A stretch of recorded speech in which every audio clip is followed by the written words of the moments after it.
नमस्कार दोस्तों, आप सभी का स्वागत है मेरे नॉलेज एरिया पे। दोस्तों, जैसा कि आप सभी जानते हैं कि हम सभी कोई वीडियो लाते हैं तो वो भी ऑफिशियल नोटिफिकेशन पर आधारित रहता है, ताकि आपको सिर्फ और सिर्फ सही जानकारी मिल सके। तो चलिए दोस्तों, आज हम रेलवे की तरफ से जो नोटिफिकेशन आई हुई है, इस नोटिफिकेशन के माध्यम से हम सभी महत्वपूर्ण जानकारी आपको देने की कोशिश करते हैं। जैसा कि इसका आवेदन का जो प्रक्रिया है कब से स्टार्ट होने वाले हैं, इसका लास्ट डेट कब तक है, इसकी सिलेबस क्या रहने वाली है, इसकी एज लिमिट क्या है, आवेदन की फीस कितनी है और एज रिलैक्सेशन क्या है, और साथ ही साथ वेतन और सिलेबस की भी बात करेंगे। तो चलिए दोस्तों, अगर आप मेरे इस चैनल पर नए हैं तो चैनल को सब्सक्राइब करके बेल आइकन को जरूर दबा दीजिएगा, ताकि सबसे पहले नोटिस आपके सामने पहुंच सके।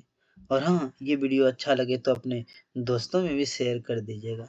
तो चलिए दोस्तों, आपका समय ज़्यादा ना लेते हुए इस नोटिस को हम सब ध्यानपूर्वक पढ़ते हैं और सभी महत्वपूर्ण जानकारी को आपके सामने प्रोवाइड कराने की कोशिश करते हैं।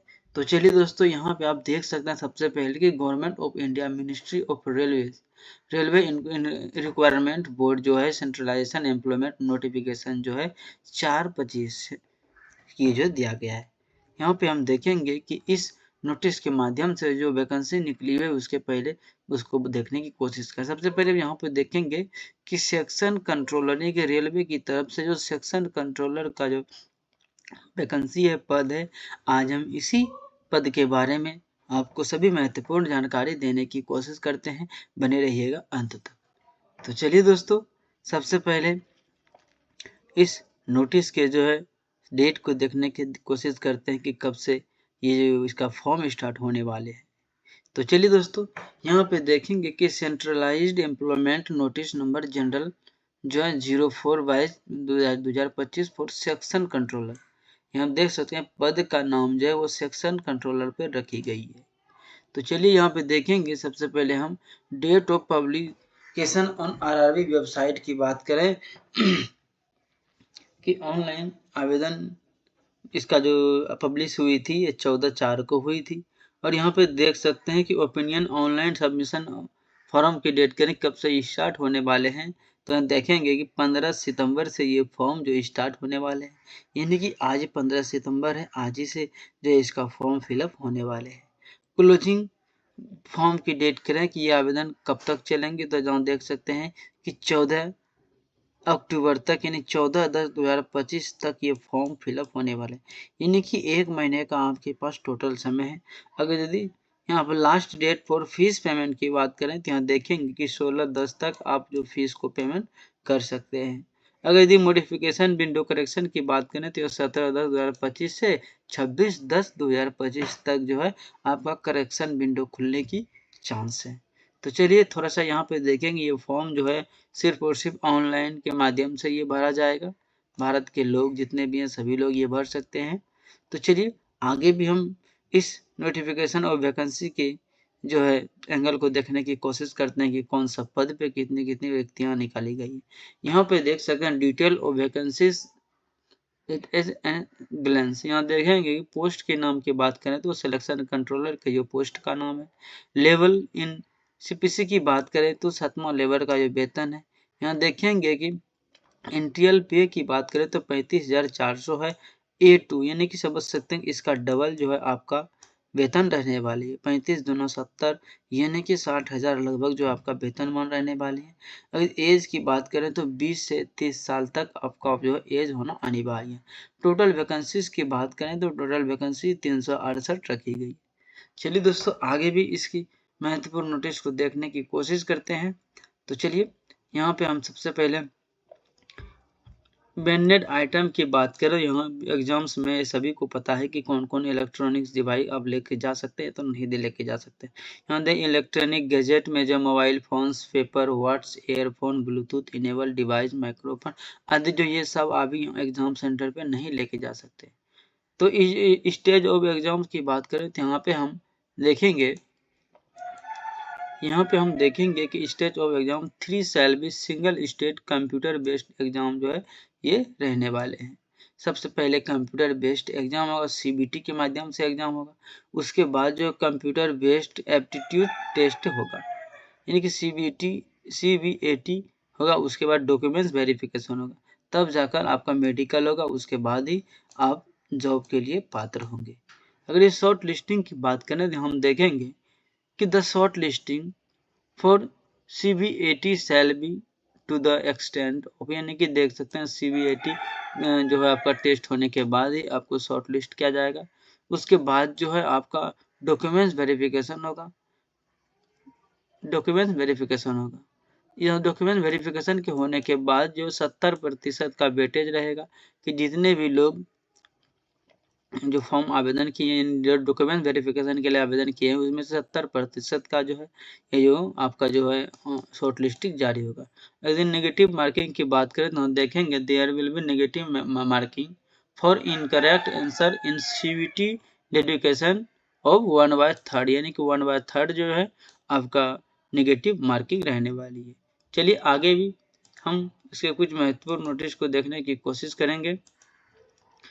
देखते हैं आगे कि जो आपका समय जो के बचत के लिए हमने पहले से जो है मुख्य टॉपिक को सबसे पहले हाईलाइट कर दिया हूँ, ताकि हम आपका भी समय का बचत हो सके।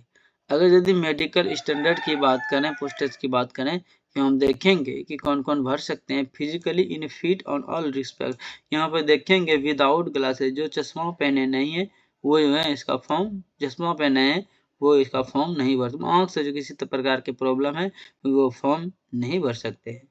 तो चलिए हम नेशनैलिटी की बात करें, जो फॉर्म जो है कौन कौन भरने के लिए एलिजिबल है। सिटीजन ऑफ इंडिया के लोग भी भर सकते हैं, नेपाल के भी, और जो है भूटान के लोग भी भर सकते हैं। चलिए आगे अगर एज लिमिट की बात करते हैं तो यहाँ तो हम देखेंगे एज ग्रुप की बात करें 20 से 33 साल की जो है आपका न्यूनतम उम्र होना अनिवार्य है। अनरिजर्व ईडब्ल्यूएस की बात करें हम देखेंगे कि 2/1/93 के पहले का जन्म नहीं होना चाहिए और 1/1/6 के पहले का जन्म नहीं होना चाहिए, तब जाकर जो है आपका एज जो है लिमिट पूरेंगे। अगर यदि एज रिलैक्सेशन की बात करें तो हम देखेंगे कि सीबीटी ओबीसी नॉन क्रिमिलियर को जो है 3 साल का रिलैक्सेशन है, SC ST को 5 साल के, एक्स सर्विसमैन को यूआर एवं इजबर को जो है ईडब्ल्यूएस को 3 साल की, ओबीसी को 6 साल की, SC ST को 8 साल की। अगर candidate who can service group C या एयरस्टाइल जो है ग्रुप डी का जो है railway, group C group D की बात करें, इनमें से तीनों कैटेगरी SC ST ईडब्ल्यूएस जो है ओबीसी ईडब्ल्यूएस को जो है 40 साल की, ओबीसी को 43 साल की, एससी को 45 साल की जो तक ये छूट दी गई है। बेंचमार्क डिजेबिलिटी की बात करें तो देखेंगे कि 10 साल अनरिजर्व एवं ईडब्ल्यूएस को, ओबीसी को 13 साल, SC ST को 15 साल। अब वुमेन कैंडिडेट्स की बात करें उसमें भी यूआर कैंडिडेट्स को एवं ईडब्ल्यूएस को 35 साल, ओबीसी को 38 साल, SC ST को 40 साल।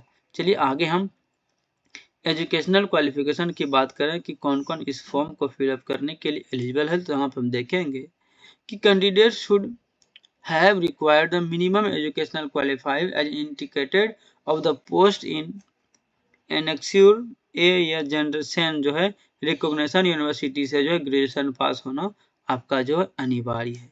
तो चलिए एग्जामिनेशन फी की बात करें और ऑल कैंडिडेट की बात करें तो यहाँ पर सभी कैंडिडेट को जो है 500 रुपया का चार्ज लगेंगे। यहाँ पे नीचे में एक नोटिस, महत्वपूर्ण नोटिस है, out of this fees of 500 an amount for charge 400 shall be refunded daily declining जो bank charges appearing in first stage CBT, यानी कि इसका मतलब ये है कि 500 रुपया आपको चार्ज लगेंगे और जो है फर्स्ट सीबीटी में बैठने के बाद जो है आपको जो है 400 रुपये का रिफंडेड हो जाएगा, 400 रुपया वापस हो जाएगा।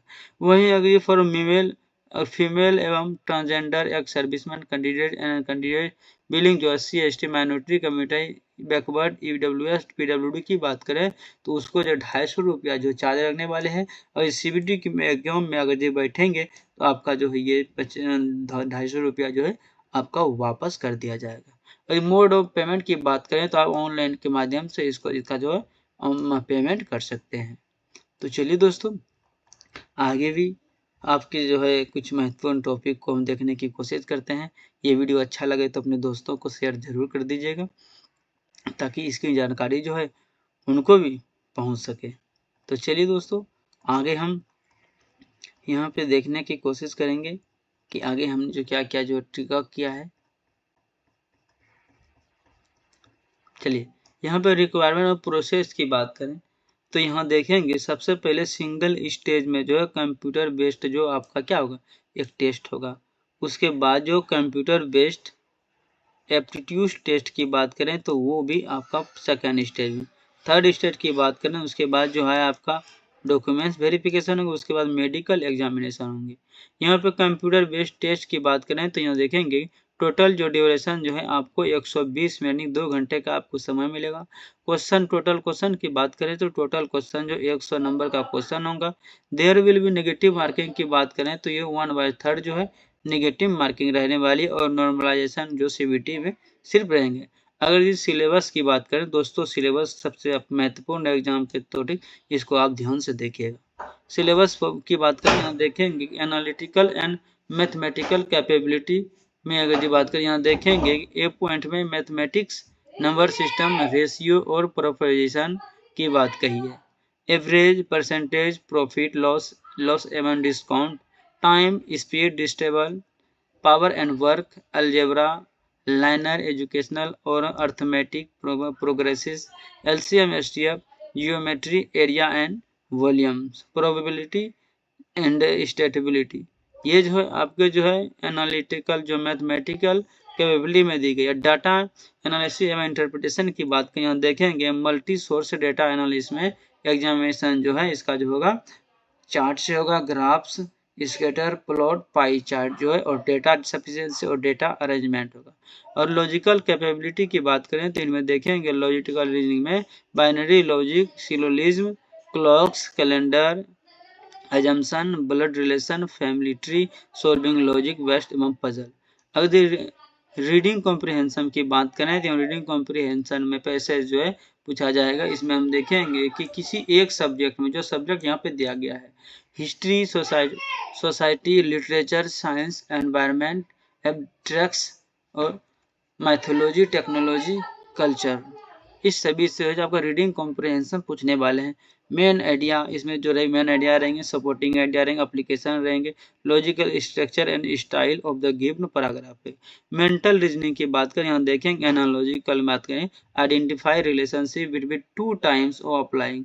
यहाँ देखेंगे इसमें जो solving, coding, decoding type question रहेंगे, और जो solving, ranking and arrangement based problems रहेंगे। सिलेक्शन वाइज की डिस्ट्रीब्यूशन की बात करें यहाँ देखेंगे एग्जाम का मिनट 120 रहने वाली है। मैं एनालिटिकल एंड मैथमेटिकल कैपेबिलिटी की क्वेश्चन संख्या जो है 60 रहने वाली है। लॉजिकल रीजनिंग कैपेबिलिटी की बात करें तो इसमें 20 रहने वाले। मेंटल रीजनिंग की बात करें तो इसमें 20, और टोटल क्वेश्चन की संख्या जो है इसमें टोटल क्वेश्चन 100 रहेंगे। यानी कि बता दें कि करेंट अफेयर, जीके, जीएस ये सब इसमें नहीं रहेंगे। अगर मिनिमम परसेंटेज की बात करें क्वालिफाइंग परसेंटेज की तो यहाँ पे देखेंगे अनरिजर्व कैटेगरी को लिए मिनिमम जो 40% लाना अनिवार्य होगा। ईडब्ल्यूएस के लिए भी 40%, ओबीसी के लिए 30%, एससी के लिए 30%, एसटी के लिए 25% मार्क्स लाना, क्वालिफाई करना अनिवार्य होंगे। उसके बाद कंप्यूटर बेस्ड एप्टीट्यूड टेस्ट होगा उस एग्जाम के बाद, उसमें भी आपको क्वालिफिकेशन दिया गया है, और डॉक्यूमेंट्स वेरिफिकेशन बाद में होगा। डॉक्यूमेंट वेरिफिकेशन के बाद ही आपको शॉर्ट लिस्टेड किया जाएगा। अगर यदि अप्लाई की बात करें तो आप ऑनलाइन के माध्यम से इसको आप जो है अप्लाई कर सकते हैं। चलिए अब हम देखते हैं कि किस किस क्षेत्र में ये फॉर्म निकला हुआ है, उसको हम ध्यान से देखते हैं।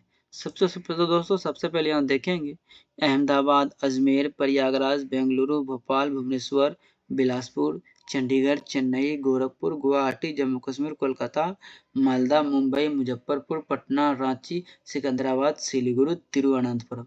यानी कि इन सभी क्षेत्रों पर जो है आप जो है से आप फॉर्म को फिलअप कर सकते हैं। दोस्तों देर न करें, इस फॉर्म को जल्द से जल्द भरें। तो चलिए दोस्तों, इस आवेदन से संबंधित किसी प्रकार के जो त्रुटि के लिए, किसी प्रकार भी क्वेश्चन के लिए आप हमारे कमेंट बॉक्स में जरूर कर सकते हैं, और भी नई जानकारी के लिए जो भी है इसमें आप अपने अकॉर्डिंग जो उस क्वेश्चन को पूछ सकते हैं। तो चलिए दोस्तों, आज तक के लिए इतना ही। धन्यवाद। जय हिंद, जय भारत। मिलते हैं किसी अगले वीडियो में।